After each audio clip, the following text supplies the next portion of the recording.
Welcome to the Susan Brender Show. It's all about you. Featuring shows on health and wellness, the performing arts, politics, and people who inspire you to be your very best. And now, here's Susan Brender. I'm Susan Brender, and this is the Susan Brender Show. Today my guest is Julia Smith, who began her career in film and video production when she accepted an invitation to help friends make a film for the 48H Film Contest in 2012. I want to welcome to my show Julia Smith. Hi, Susan. Thank you for having me. Well, our audience may not know, but there is a very important conference, and it's called the National Association of Broadcasters, and that's where I met Julia Smith.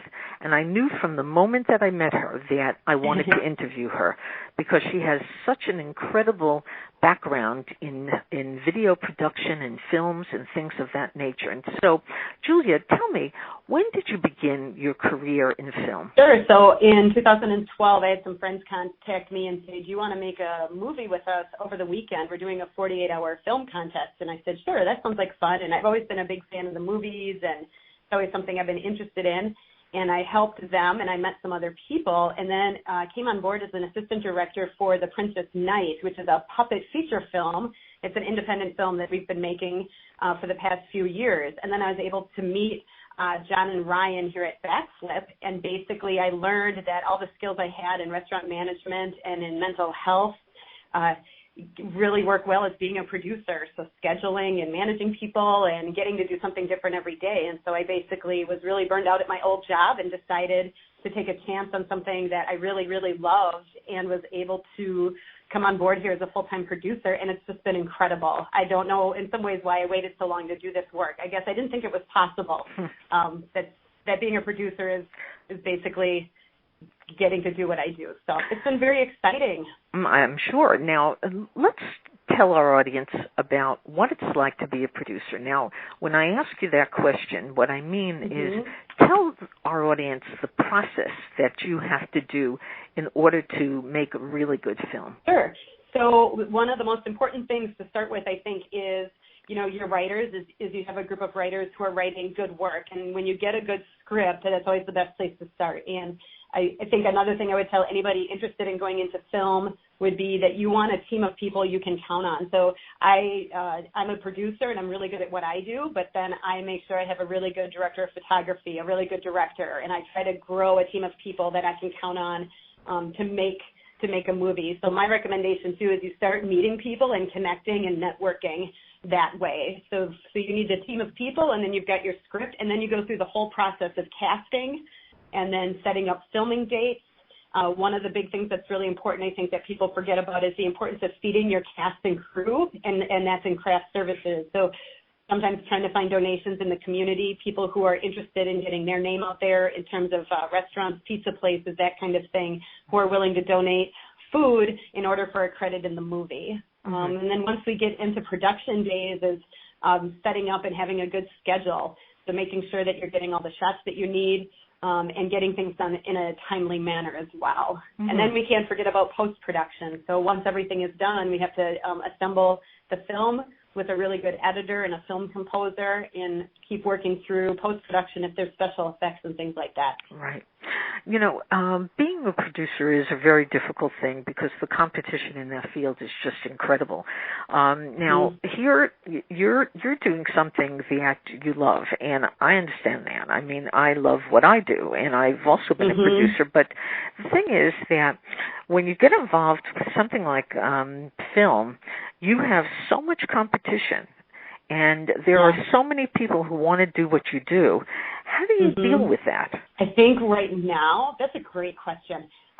Right now, I'm really fortunate in that I think because I work in Madison, Wisconsin, and I haven't had a chance to experience that yet, and maybe because I'm fairly new, I've never had to experience feeling that pressure on a day-to-day basis when I'm making a movie. And I don't know if that's because of the team I have in place, or just that I haven't encountered it yet. And I hear that there's a big competition for things, and I'm not thinking about that when I'm making a movie. One of the things that I feel I've heard before is like a writer is they're a creator. So you work with like a lot of creatives. And so when I think of being a producer, for me, finding the people and producing the movie, that's my creative outlet. And that's the kind of the place I live in. So I haven't had a chance to think so much about the competition aspect of it. I don't know if I answered your question. Yeah, I think you answered it very well. Now, here's another thing I want to know about. There are many books out there, and a lot of the movies that we see are based upon the story from one of the books.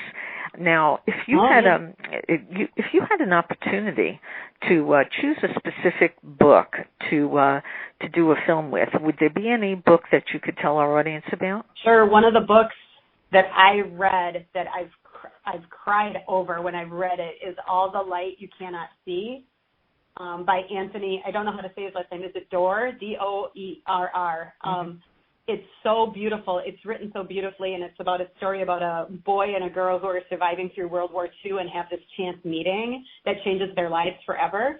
I think that would be such a great adaptation with the team of screenwriters that you would need to be able to take this beautiful prose and turn it into a film would have to be very, very strong. But I would love, that would be such a fun movie to do. It would be so beautiful. Now, which actor or actress would you like to work with?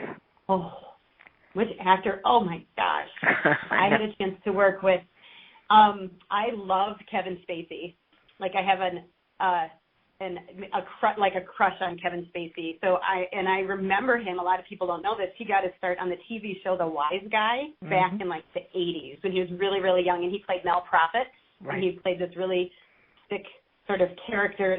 I don't know if he was in the mafia, but I thought he was amazing. And so I've really liked watching his body of work since then, and I love him on House of Cards and The Usual Suspects. So I would love to work with him. And in terms of actresses,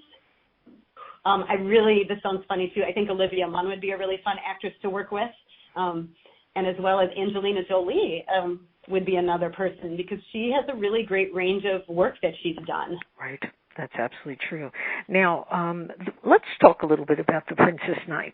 It's a puppet musical, as you indicated. Now, The Princess Knight, when you're dealing with the puppet movie, isn't there a lot of animation that has to be put into that movie? And is that more difficult than doing something with regular people? Yeah.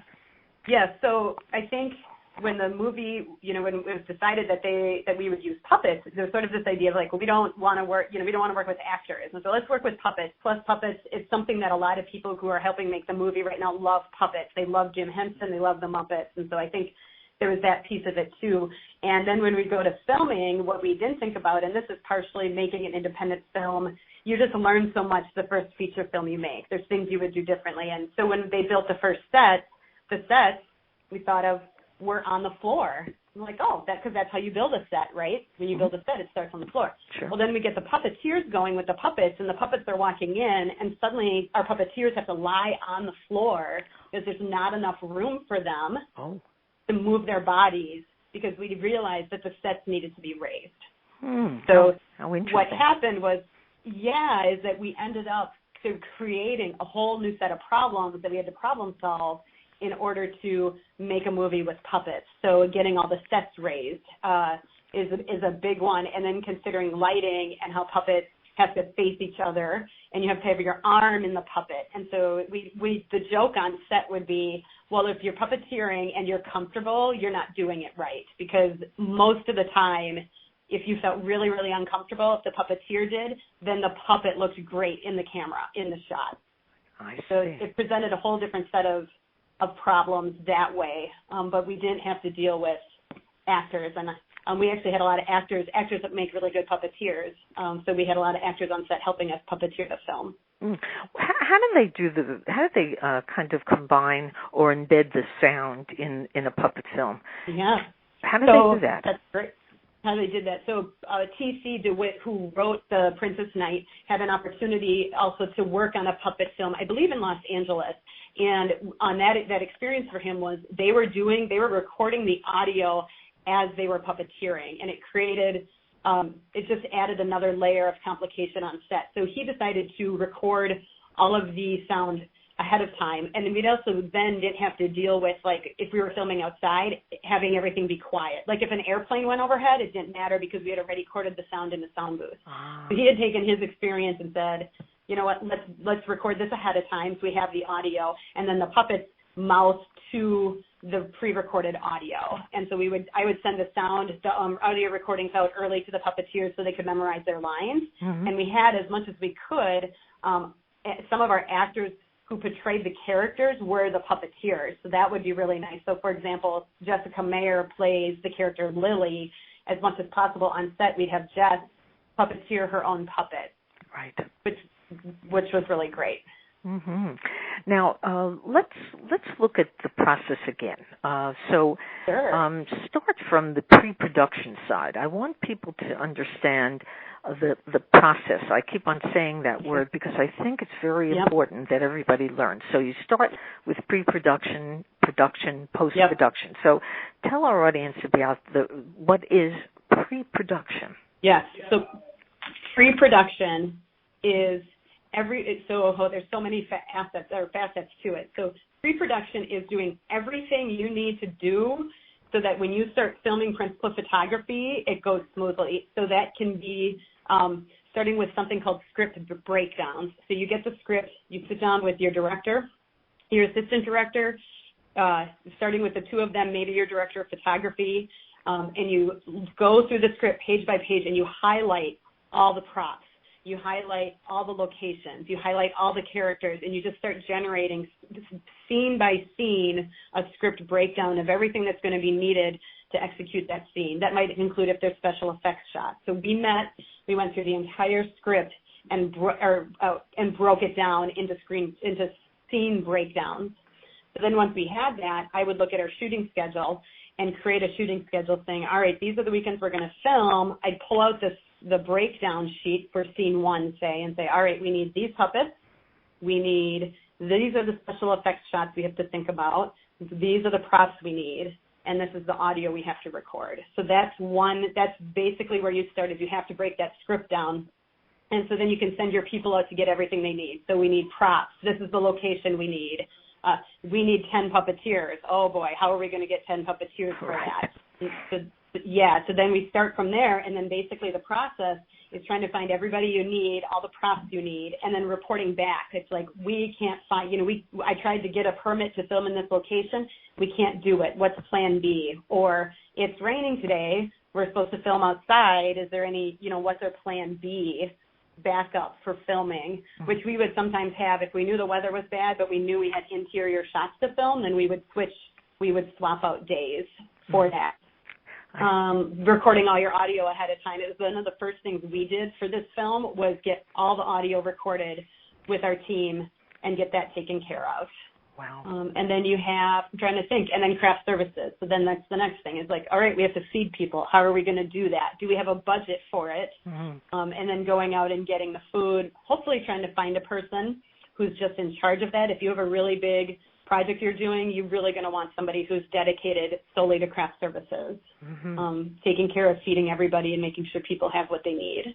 Right. Once you get through script breakdowns and you have everything, then you also start hiring your crew for the day. So, do you have grips? Do you have equipment? Who's going to pick up the equipment? What lights do we need? We need to get those lights ordered. That would then be the next step leading up to it. And then the assistant director kind of is taking over in looking at the script, the scene for the day, and saying what shots, working with the director, what shots are we going to shoot, what order do we need to shoot them, and how much time do we need to film each shot. So that's then what I would be creating is the call sheet and the schedule for the day of the shoot, what is going to happen, what order, and then day of the shoot is keeping everybody on track. So you have to be the person that's willing to say, like, are we ready to go? Do we have the lights up? Wow. We can't tinker anymore. We need to move on. Right. And then you get through your day. You got to make sure you have your slate and your video forms for recording shots. Something I didn't mention before, permits are really important. Yes. Sometimes I hear about independent filmmakers doing like guerrilla filmmaking, and that really makes me nervous because if you go film somewhere that you don't have permission and then you should release your film and somebody sees that, they can shut the film down. You know, like they can say you never had permission. And what if you're there, you've brought all these people there, you've done all this pre-production, and someone rolls up, a park ranger rolls up and says, you can't be here, you need to leave. Wow. And then that whole day has been wasted. So I think making phone calls and securing permissions to film is really, really important. That sometimes I think new filmmakers think, oh, we'll just show up, it'll be fine. And I'd hate to have that happen. Right. Versus all it would have taken was making a phone call and say, hey, we'd like to film at your park. Is that okay? Mm-hmm. And actually, people get pretty excited about making movies, like hearing that and saying, I'll give you credit, I'll give you a credit in the film if we can shoot at your park. And then it's all good, There you go. So, yeah. Now, you must have had some really funny experiences. People love humor. And I'm sure that you had some funny things, and I'd like you to tell our audience about that. Oh, boy. Let me think of a couple of things, some funny things that happened. Some of the funny, unusual things that I've had to do being a producer, things I never thought I'd have to do. I guess I'll share that, and then hopefully it'll trigger a funny memory. Okay. For video production, this was for client-paid work. We had to have a air mover, so basically a fan, and this was a gag in the short we were filming, be run over by a steamroller. So I had to order a steamroller and have it delivered to a client's location, and I guess in my mind never thought I'd have to do that as a producer. And the week of that shoot, I called the company. I had a bad feeling, so I get these gut feelings. Mm-hmm. So I called to confirm, and I had made this arrangement a month of time out, and I called, and I'm like, do you guys have the steamroller for Friday? This was on a Tuesday. Right. And they're like, yep, we've got the reservation here. I'm like, okay, just double checking. And then 5 minutes later, I get a call back. And it's the supervisor, and she's like, yeah, you called about the steamroller? I'm like, I did. And she goes, we don't have it. It's gone for a long-term rental. And I'm like, well, what do you want me to do? I need a steamroller delivered. Were you guys going to call me, like, on Friday and just say, oh, we don't have it? Like, this is a big deal. She's like, I guess I'll have to send you to our competitor. I'm like, please do.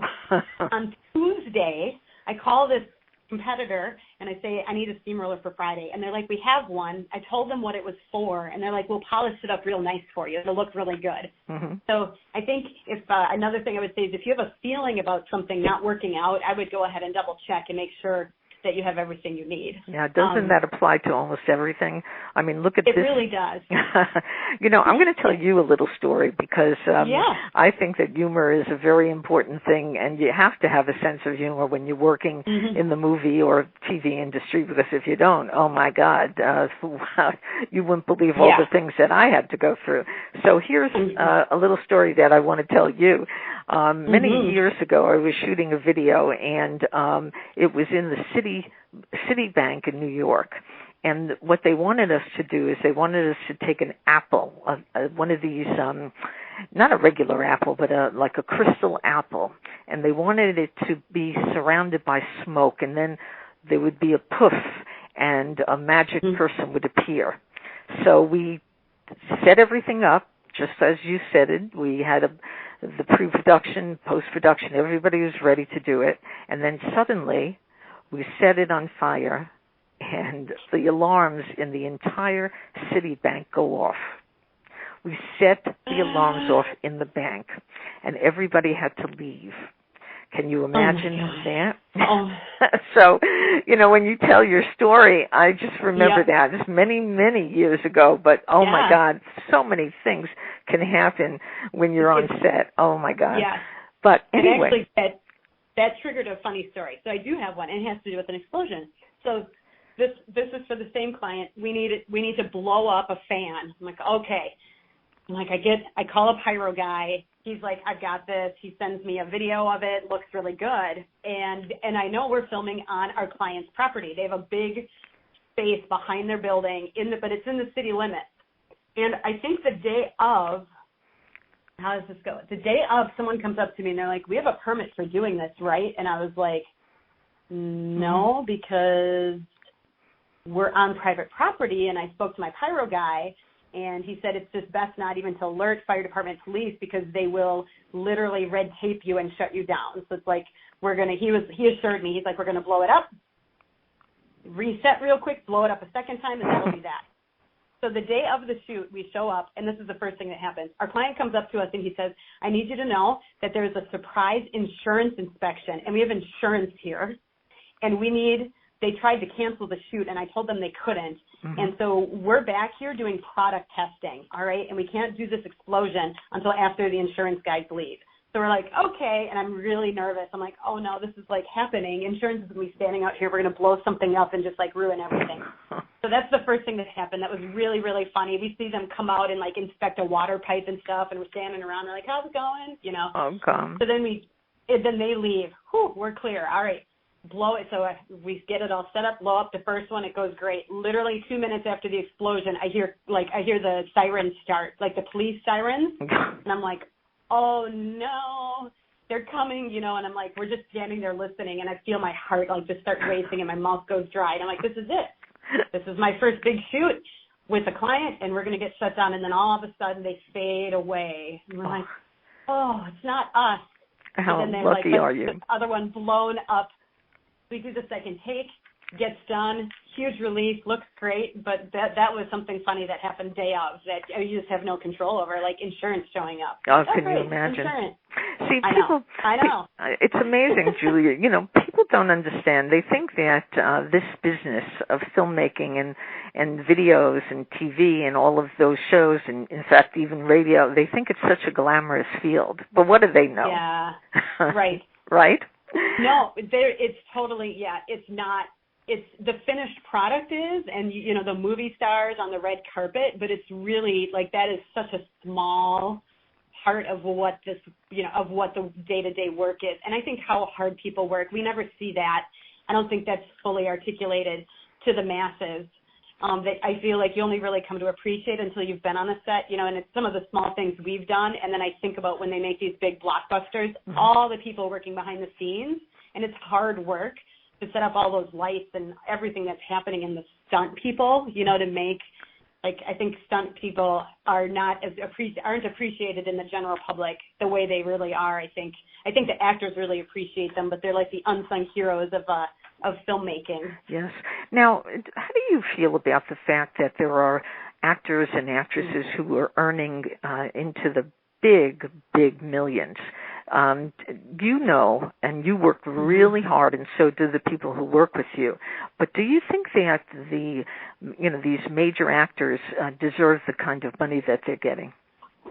I don't know. The biggest thing that I've been feeling lately regarding is also the unequal pay between, so it's not just the ton of money that actors are making, it's the difference between what Bradley Cooper is pulling in versus, say, a Jennifer Lawrence that I think is becoming more salient in my eyes. The one thing that came up that I saw just recently was House of Cards. So Kevin Spacey and Robin Wright are the main leads. Robin Wright she's always had a huge role as Claire Underwood, mm-hmm. and basically came back to the producers and said, I need to be getting paid the same amount as Kevin Spacey, and she had to advocate for herself to get that. Mm-hmm. And to me, it's a no-brainer that people should be getting paid the same amount. Yes. So it's a ton of money. And then it's also still like a huge it's a huge difference between what men are making and what women are making. That was my question. That was my question to you, Julia. Yeah. Is there a ceiling for women in the business? Mm-hmm. Yeah, I think what surprised me this year, Susan, and I'm curious what you thought because you were there too at NAB at the NAB show in Vegas, was I feel like there was one woman for every 10 men. Mm-hmm. You know, and you don't see women producers. You just don't see them. Like, they're not as, and so I was really aware as I was walking through NAB going, where are the women? Mm-hmm. Where are the women in this field beyond the actors and the actresses? So beyond actresses, where are women, you know, behind the scenes, working in the crew, working in positions of leadership? Mm-hmm. And that really needs to change. And no, I wish, you know, growing up, I grew up in a small town that somebody along the way I'd had enough confidence to say I could be a producer. It wasn't even like on my radar that could be something I could do. And it needs to change. I think there's extremely talented women that just don't get the shots that they get because of the way the system is set up. Well, but it's women like you who will make the change, because when people see your name on a video or on a film, they'll realize that women can be just as great as men. And this field that we're in is, as I said, it's not so glamorous. And maybe the problem is that when women try to do it, they realize that it's really hard work. So I'm very, very glad that you're telling the audience all about the fact that women are sort of second citizens, if you will, in this field. Now, let's kind of change the way this is going. I want to understand another thing. You were a winning producer for shorts like Hi Neighbor, Footnote, and The One Last Time. Now, what is it like to do a short? Is it more difficult than doing a long, real big blockbuster or something like that? Tell us. Yeah. So this group of people that we work, we get really bit by the 48-hour film competitions. Like we just crave doing them. And I think part of that is you have at the end of a 48-hour, you have a finished product. And there's something to be said about that. Like post-production, it's like we just have to edit it and get it done, because I think a lot of times it's like we could do this better, we could edit this better, let's tweak the music more, and it always feels like maybe a little bit unfinished. And so I always call the difference between filming a feature and a short is that the feature is a marathon and a short is a sprint. You know, it's something that can be extremely satisfying creatively and done in a short amount of time. And then you can produce more of them based on time and budget. I think the biggest difference, and I think why I like doing shorts, is one, I want to create success on a small scale so that I can be like, okay, I produced this 7-minute short. Now I'm going to try to produce a 15-minute short, which is actually what I'm doing this year. We're starting pre-production on a film called High Beam, and that is going to be approximately a 20-minute short. So I'm going to get some success at a 20-minute short and then get a chance to do a feature film down the road and do the feature film with all of the knowledge I have under my belt, having done The Princess Knight. Shorts are fun. You know, you get to get in there and make something really, really fast and gets entered into competitions, and we've been really fortunate to win some things too. So then I think there's that reward there. You know, it's like, oh, we won an award. Let's try again. Can we win another one? You know, is one of your goals to get an Academy Award for one of your films? Oh my gosh, it's funny. It's been something I always had as a childhood dream. I've always wanted to win an Oscar, and what I remember is I think I told my mom I wanted to be an actress, and she was like, well, you can't do that. You know, like that's crazy talk. And that's always stuck with me. And I thought, well, I did some theater in college, and I had a lot of anxiety as a performer. And so now I think it's like, wait a minute, I think I could win an Oscar being a producer, and that would be really, really cool. So, yes, it is a dream, you know, to do it. I just was coming at it from the wrong side of the lens, so to speak, you know. Okay, so we're getting almost to the end. So I want you to tell our audience all the things that you have ahead of you, so that they can look for you and have a great time watching your movie. So what's next for you? So what's next is probably the closest thing is the pre-production for High Beam, which we're going to be making with a gentleman out of Sheboygan called his name is Jameson Stodick. So we're going to be filming that this fall and winter, and it's a car movie actually, which is why I'm really excited to do it. It's going to have muscle cars in it. And then this June I've been asked to help produce the Milwaukee 48-hour film festival with a friend of ours who's helping with the puppet movie. We're in post-production for The Princess Knight, so we actually have to get the team back together and figure out how quickly we can get the film edited and released. I'm hoping we can get the film released in 2017 and get that done. And then we actually want to make a web series off of Footnote, so that's a short we made. And that's Jeff Bell is this creator of this whole world of superheroes. We call them capes.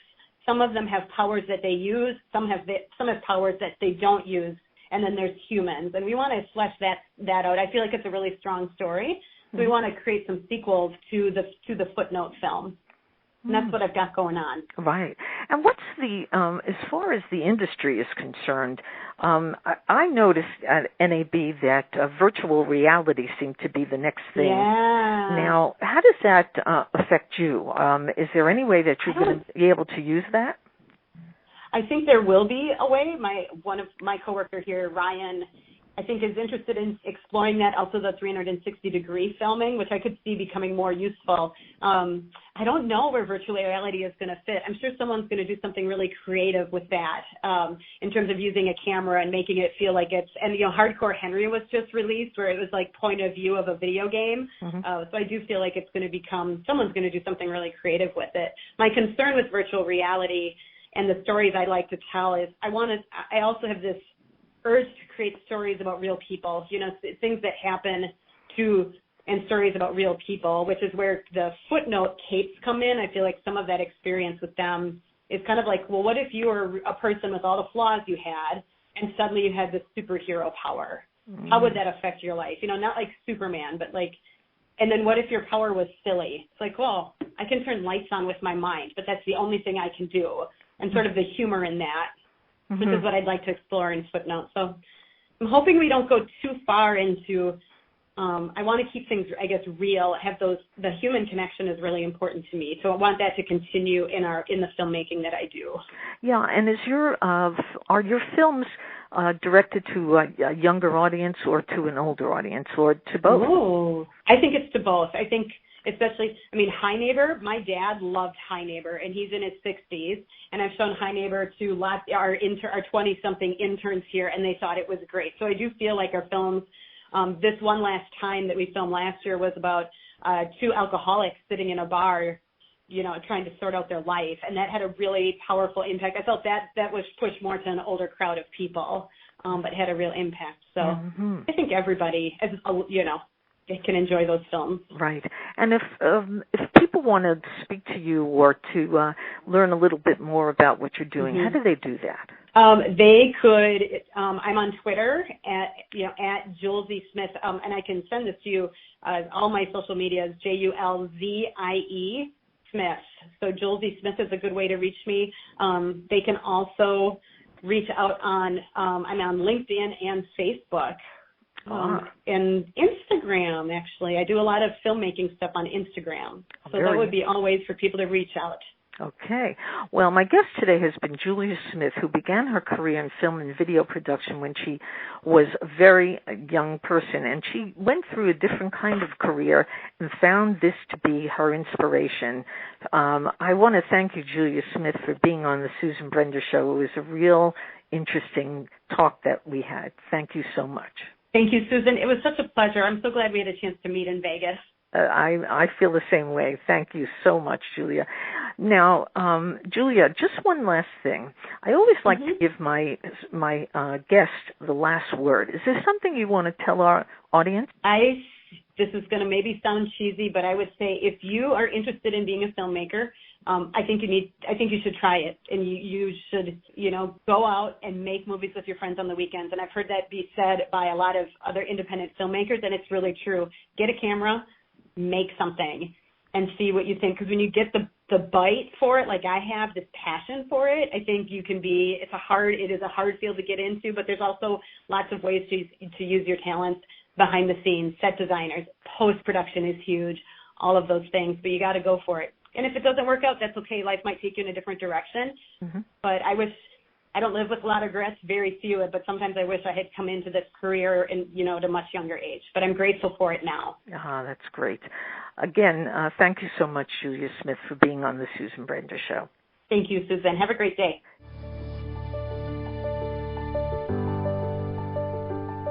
Thank you for listening to the Susan Brender Show. To be a guest, email sebrender@yahoo.com.